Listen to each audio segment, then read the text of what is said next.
پھر عرش پر جلوہ افروز ہوا۔ سورۃ الحدید آیت نمبر 4 میں فرماتے ہیں، وہی ہے جس نے زمین و آسمانوں کو 6 دن میں پیدا کیا، پھر عرش پر جلوہ فرما ہوا۔ وہ خوب جانتا ہے اس چیز کو جو زمین میں جائے اور جو اس سے نکلے، اور جو آسمان سے نیچے آئے، اور جو کچھ اس میں چڑھ کر جائے، اور جہاں کہیں تم ہو وہ تمہارے ساتھ ہے۔ اللہ تمہارے اعمال دیکھ رہا ہے۔ اس طرح اللہ تعالیٰ سورۃ ہود آیت نمبر 7 میں فرماتے ہیں، اللہ ہی وہ ذات ہے جس نے 6 دن میں زمین و آسمان کو پیدا کیا اور اس کا عرش پانی پر تھا۔ امام احمد بن حنبل رحمۃ اللہ علیہ نے ابو رقیم عقیلی سے بیان کیا ہے کہ انہوں نے کہا، عقیلی رضی اللہ سے بیان کیا تو انہوں نے کہا کہ اے اللہ کے رسول صلی اللہ علیہ وسلم، آسمانوں و زمین میں پیدا کرنے سے پہلے ہمارا پروردگار کہاں تھا؟ آپ نے فرمایا امان میں، یعنی اللہ کے سوا کچھ نہ تھا، نہ اس کی کے اوپر ہوا تھی نہ نیچے ہوا تھی، مطلب یہ کہ کچھ بھی نہ تھا۔ پھر اس نے پانی پر اپنا عرش پیدا کیا، گویا یہ تھی مخلوق کی ابتدا۔ امام احمد بن احمد، امام ترمذی، امام ابو داود اور دوسرے بہت سے محدثین رحمۃ اللہ علیہ سید عبادہ بن سامر رضی اللہ عنہ کی روایت بیان کی ہے۔ وہ کہتے ہیں کہ رسول اکرم صلی اللہ علیہ وسلم فرماتے ہوئے، بلا شبہ اللہ نے سب سے پہلے قلم کو پیدا کیا، پھر اللہ نے اس کو حکم دیا، چنانچہ وہ اس وقت چل پڑا اور قیامت گرنے تک ہر چیز لکھ دی۔ اللہ تعالیٰ کا علم تھا جس کو اس نے لوح محفوظ پر لکھا۔ امام مسلم رحمۃ اللہ سیدنا عبداللہ بن عامر بن عاص رضی اللہ عنہ کی روایت ہے، بیان کی ہے۔ اس میں سب سے پہلے چیز، جمہور اور فقہ کی رائے بھی یہی ہے، عبداللہ بن عمر رضی اللہ بیان کرتے ہیں، میں نے سنا آپ فرما رہے تھے، اللہ تعالیٰ نے زمین و آسمان کو پیدائش سے پہلے 50,000 سال پہلے عام مخلوقات کی تقدیریں لکھ دیں۔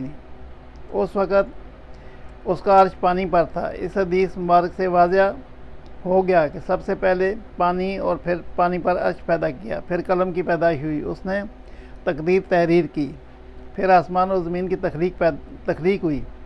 اور جس حدیث شریف میں آیا ہے کہ ابتدا میں قلم کو پیدا کیا گیا، اس کا مطلب یہ ہے کہ اس جہاں کی مخلوقات میں سب سے پہلے اس کا نمبر ہے، نہ باقی جہانوں کی مخلوقات میں پہلا نمبر۔ اس کا تذکرہ بخاری شریف کی اس حدیث میں ہے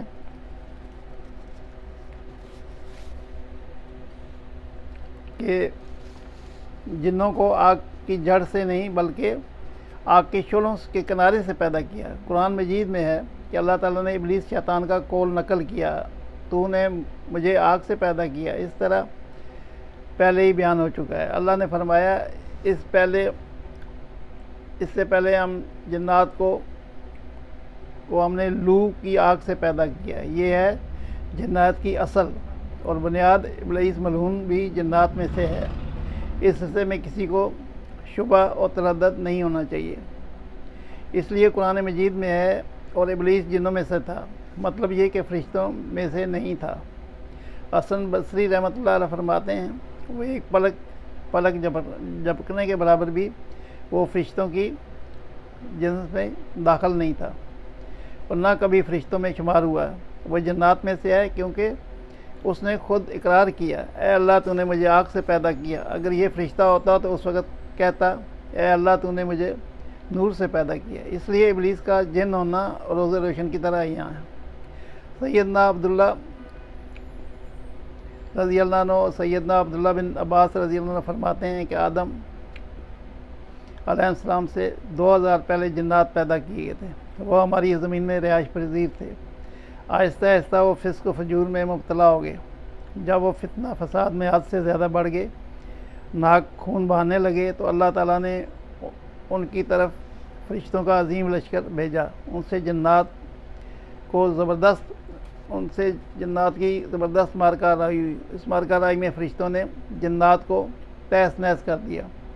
وہ سمندروں کے جزیروں میں پناہ لینے پر مجبور ہو گئے۔ زمین کے ہر بر اعظم سے ان کے جلا وطن ان کو کر دیا گیا، چنانچہ آج تک ان کا مسکن یہی ہے۔ جزیرے